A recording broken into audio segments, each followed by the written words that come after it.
Welcome to Phoenix, Arizona, where we are checking out the all-new 2020 Pivot Switchblade. This bike has gotten a little bit longer travel for 2020, and it's now 142 millimeters out back, 160 up front, 29-inch wheels, and I'm excited to discuss what's new, its strengths, its weaknesses, and give you guys a bottom line. Let's get into it.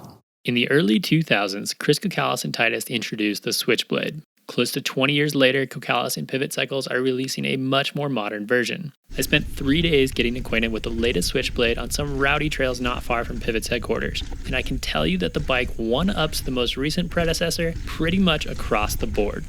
So, what's new?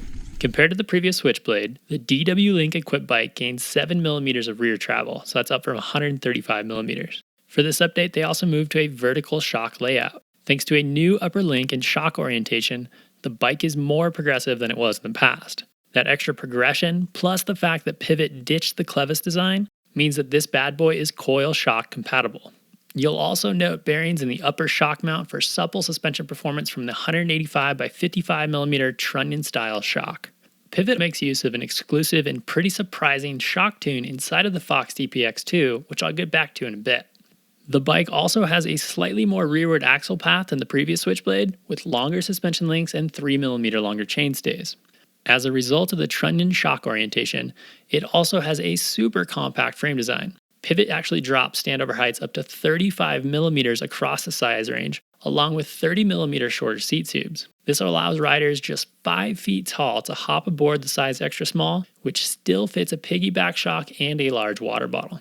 Pretty impressive. It was cool to learn that Pivot uses size-specific tubing to ensure similar ride qualities for every rider with different stiffness goals and varied carbon layouts based on the size. You're looking at 5 to 21mm longer reach values across all sizes, and at 5 feet 10 inches tall, I chose to ride a size large with a 470mm reach.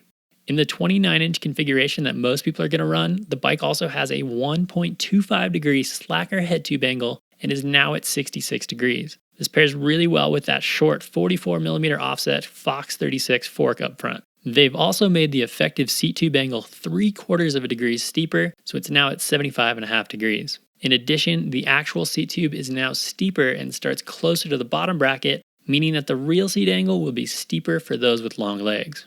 After all of those updates, you're looking at very comparable top tube lengths to the previous Switchblade for a consistent seated feel while benefiting from the added reach and a few extra centimeters of wheelbase for the way down.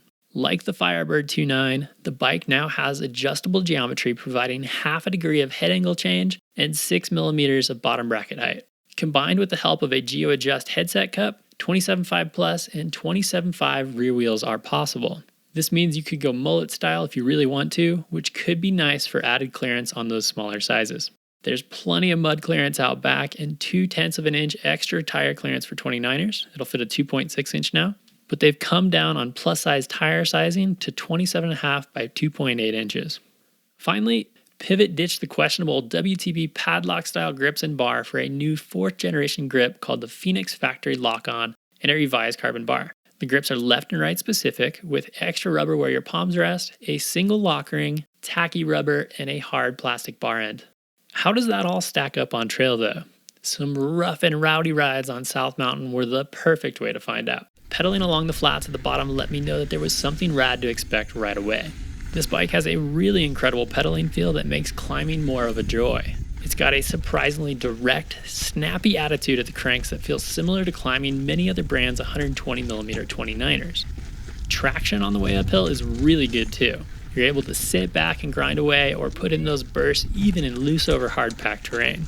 I also really appreciated being able to hop up and over ledges without pushing too deep into the travel or bogging out on landing.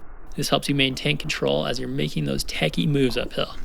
In addition, the conservative 346mm BB height is 6mm higher than the old bike, giving it a bit of extra clearance for those cranks.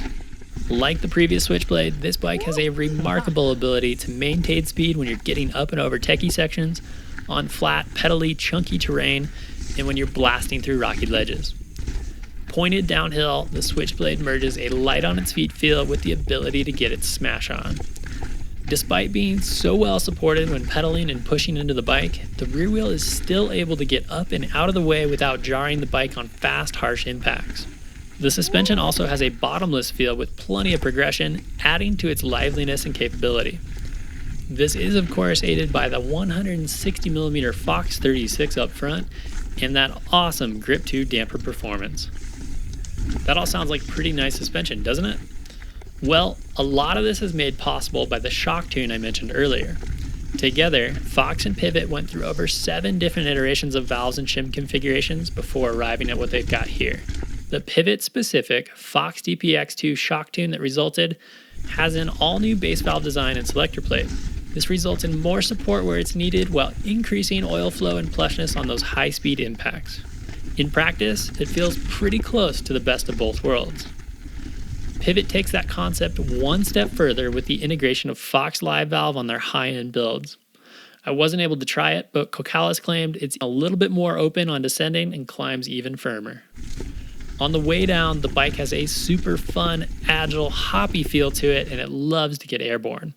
I found myself seeking out those optional double lines and step downs just for sheer enjoyment. It's also got some added length for better stability in the rough and an improved feel in fast corners. Despite the extra length, I had no real issues in the tight corners, which was a nice surprise. The bike is pretty quiet thanks to a new low durometer rubber chainstay guard with a clever design and great protection on the rest of the swing arm.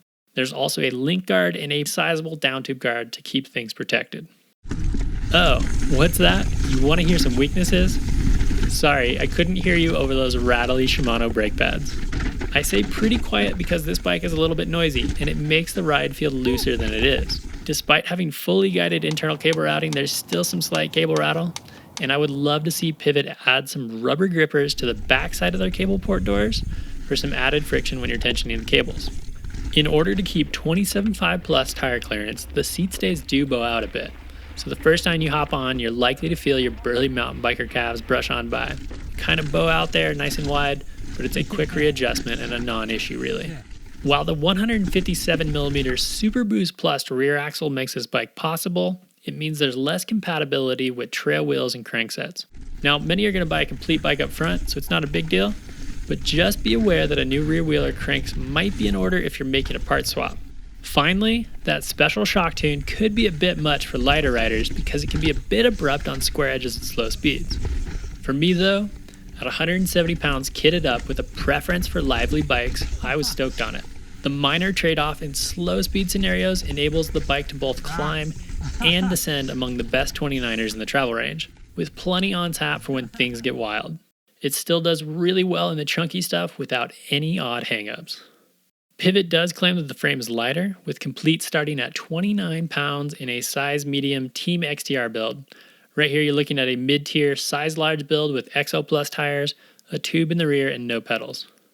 At launch, the starting price for a complete Switchblade is $5,499, and at the high end you're looking at $12,399. Yeah, that's right, over $12,000 for this super Gucci team build with SRAM access and Fox Live Valve. That is a lot of coin no matter which way you look at it. You can also build the bike from the frame up. As part of the trip to Phoenix, Pivot took us to see their current headquarters. Everything is engineered in-house, and I got the impression that they scrutinize every little detail. They use 3D printed models to verify cable routing, and the hollow core, internally molded carbon frames require minimal finish work when they come out of the mold. Although the frames are made in Burma, prototyping happens here in Phoenix, and it was cool to see this early aluminum version hanging out. Pivot also handles stiffness and alignment testing, thorough quality control checks, bike assembly, and distribution from this location. Afterward, Kokalis took us to see their new facility just down the road and a few hundred yards closer to the trails. Now, it's clearly a work in progress, but this place felt massive in comparison. The promise for exciting new beginnings can be felt around every corner, and it was super inspiring to see what's to come as the company pushes on. Getting back to the new Switchblade, I appreciate that it can be ridden hard in really rough terrain like Pivot's backyard. This says a lot for the bike's abilities in a variety of locations. There's a lot of flexibility with the coil-approved suspension design and an eye toward the future with live valve integration. It also has a really cool accessory mount for a custom tool holder due out this spring. I dig the little details like Pivot's handy sag indicator, useful markings on the handlebar to really dial in your setup, long travel dropper compatibility, a 200mm front rotor, and the fact that they made the rear axle as sleek as possible. There's even a small drain hole for water under the shock. Pivot backs the frame with a 10-year warranty and crash replacement program. And what about that bottom line? The new Switchblade climbs like a snappy, short travel trail bike, but can hang with the enduro rigs on the way down. This bike is light on its feet and eager to rally. It has an easy to ride feel that inspires you to go harder, for longer, and it charges in terrain where I've experienced other bikes getting bogged down. When you add in good geometry, improved visual aesthetics, plus dialed details throughout, this is a ride that I would love to own. Pivot has taken an already stellar platform and advanced it even further.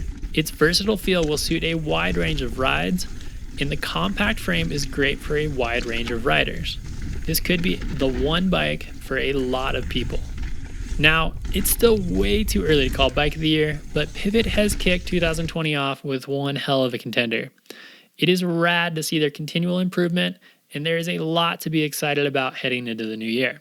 I even heard a hint about a bigger bike in the works, something between this and the Firebird.